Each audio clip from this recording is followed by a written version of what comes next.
Assalamualaikum warahmatullahi wabarakatuh. Baiklah, di kesempatan kali ini, izinkan kami kelompok 2 untuk mempresentasikan hasil diskusi kami, yang mana kami beranggotakan saya sendiri Keiko Kasibila sebagai moderator. Selanjutnya ada Aura Iga Maharani sebagai penyaji, Intan Febriani sebagai penyaji, Wina Ayunanda sebagai penyaji, dan Rafadzan Sumbari sebagai penyaji. Untuk materi yang kami diskusikan yaitu fenomena morfogenesis, yang mana materi ini mencakup tentang kolerasi dan polarisasi. Untuk materi pertama yang akan disampaikan oleh Aura Iga Maharani. Kepada Iga dipersilahkan. Baiklah, terima kasih kepada moderator. Untuk materi yang pertama, saya akan membahas mengenai kolerasi. Kolerasi merupakan hubungan antara pertumbuhan organ yang satu dengan organ yang lainnya. Nah, contohnya seperti tinggi tanaman dengan luas daun tanaman dan jumlah daun tanaman dengan jumlah buah.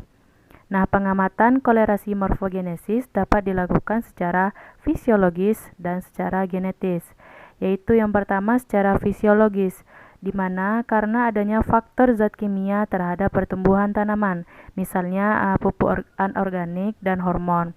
Yang kedua secara genetis, di mana karena adanya faktor perkembangan organ oleh perkembangan organ lainnya, misalnya dalam pemberian hormon atau iradiasi terhadap jumlah kromosom.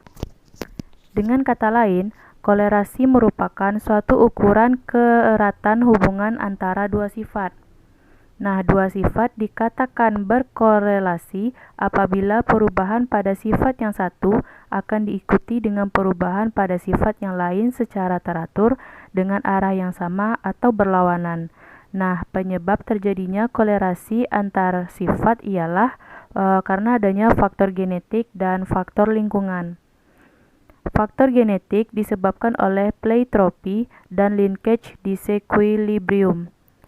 Pleiotropy merupakan peristiwa yang terjadi bila satu gen pada suatu lokus atau pada satu set ganda pada beberapa lokus yang mengendalikan dua sifat yang berbeda atau lebih. Nah, sedangkan linkage disequilibrium merupakan peristiwa di mana dua gen atau lebih yang terletak pada kromosom yang sama cenderung diturunkan secara bersamaan. Selanjutnya ada macam-macam kolerasi. Di sini saya akan membahas mengenai kolerasi sederhana. Nah, kolerasi sederhana terjadi apabila satu sifat dipengaruhi oleh satu sifat yang lain. Misalnya panjang malai dengan banyaknya gabah per malai pada tanaman padi. Dan kolerasi sederhana digunakan untuk menguji hipotesis hubungan antara dua variabel untuk melihat kuat lemahnya hubungan dan arah hubungan antara dua variabel tersebut. Nah, untuk yang selanjutnya akan dijelaskan oleh rekan saya. Macam-macam korelasi yang kedua yaitu korelasi parsial. Korelasi parsial terjadi apabila dua sifat dipengaruhi oleh sifat-sifat yang lain. Misalnya, tingginya produksi dan tingginya sterilitas biji dipengaruhi oleh bobot malai dan serangan penyakit.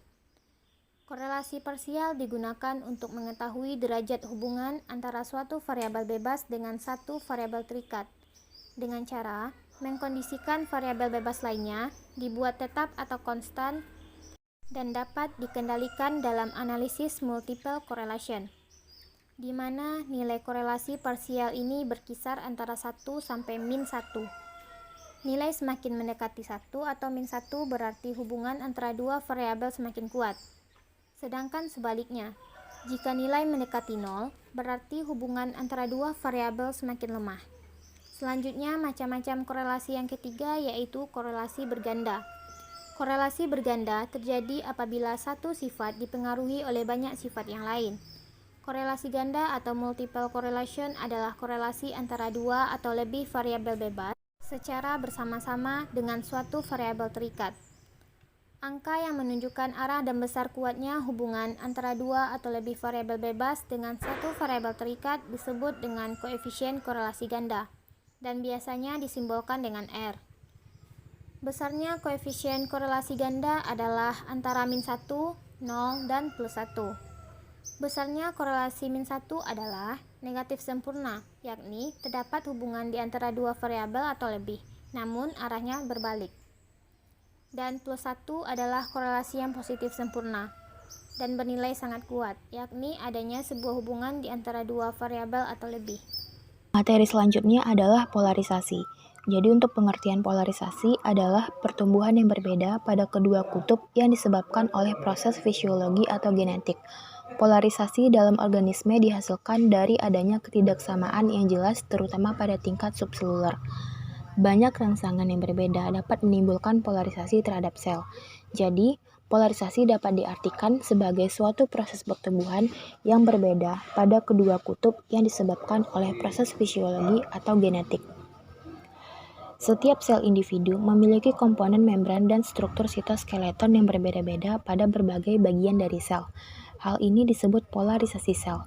Sel-sel tumbuhan tidak dapat berpindah secara individual di dalam suatu organ yang sedang berkembang, karena sel-sel tumbuhan dimobilisasi oleh dinding sel yang dilekatkan ke sel-sel tetangganya. Hal ini berarti bahwa pembelahan sel dan pembesaran sel yang diorientasikan merupakan mekanisme utama morfogenesis tumbuhan, dan proses ini dikontrol oleh sitoskeleton. Polaritas dapat ditinjau dari struktur luar, struktur dalam, atau polaritas fisiologi. Yang pertama, untuk polaritas struktur luar itu dapat dilihat oleh adanya regenerasi dari organ tumbuhan yang ditumbuhkan dengan tempat dan posisi yang berbeda. Sementara, untuk polaritas struktur dalam, pola pertumbuhan contohnya itu seperti gerakan auksin, di mana aktivitas respirasi itu cenderung lebih aktif di ujung meristem. Baik, materi yang terakhir adalah macam-macam polarisasi.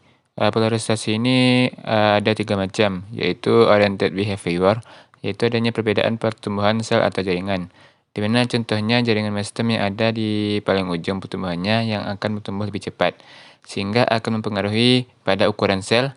Gerakan nutrisi akan lebih cepat apabila menuju ke bawah.